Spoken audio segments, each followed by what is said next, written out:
Okay, Algebra 1, this is part 2 of your second semester review. Excuse me.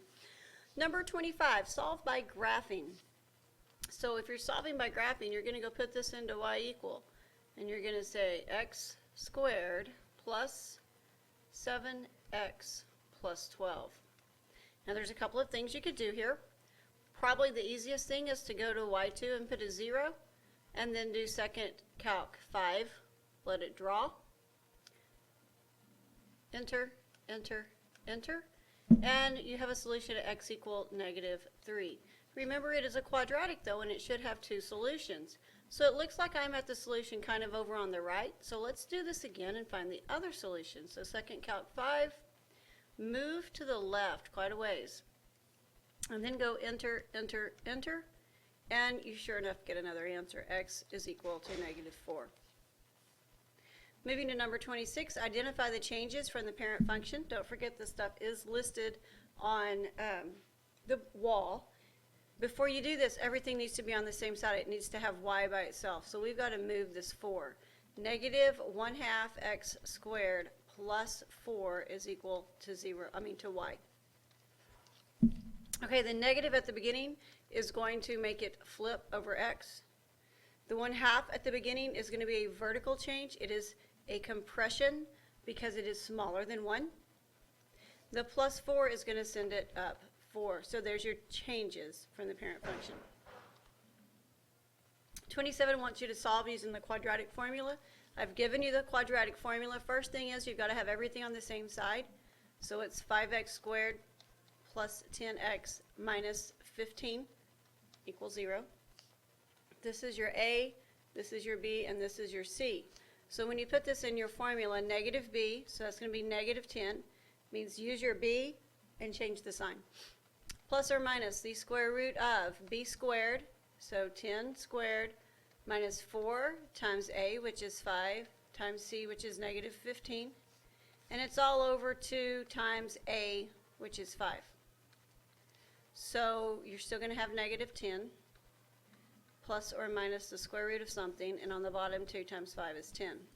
So take your calculator and just put what was under the square root in your calculator. Don't put square root in your calculator.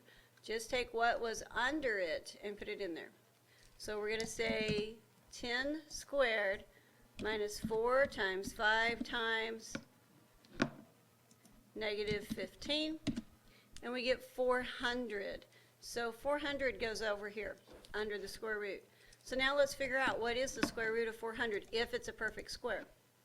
So second x squared 400, and sure enough 20 is the square root.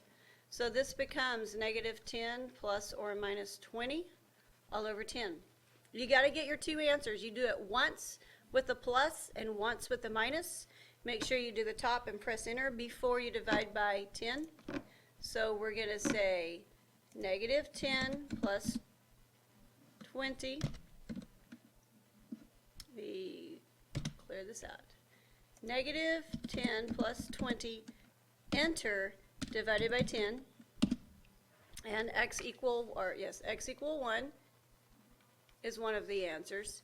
And then we do it again, but we say -10 minus 20, enter, divided by 10, and we get -3 for the other answer.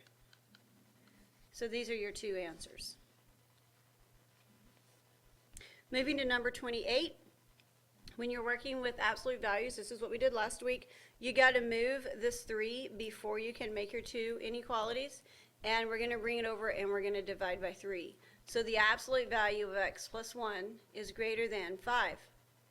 So this means x plus 1 is greater than 5, and x plus 1 is less than -5 are going to be your two inequalities.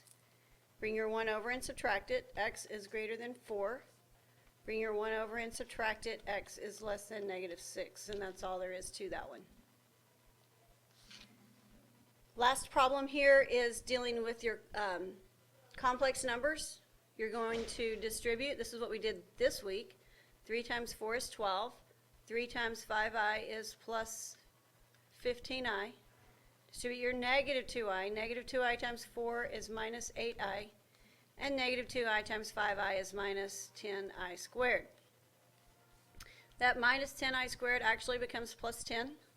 So 12 plus 10 is 22. And then 15i minus 8i is 7, so plus 7i. Okay, that's the end of the semester review. You will be allowed to use the review on your exam. If you need to go back and make notes, do so, because you're not going to get to use the whole notebook, just the semester review. If you owe me anything, you are quickly running out of time to take care of that. So you need to be working really hard and getting everything finished and turned in. If you have any questions, come see me.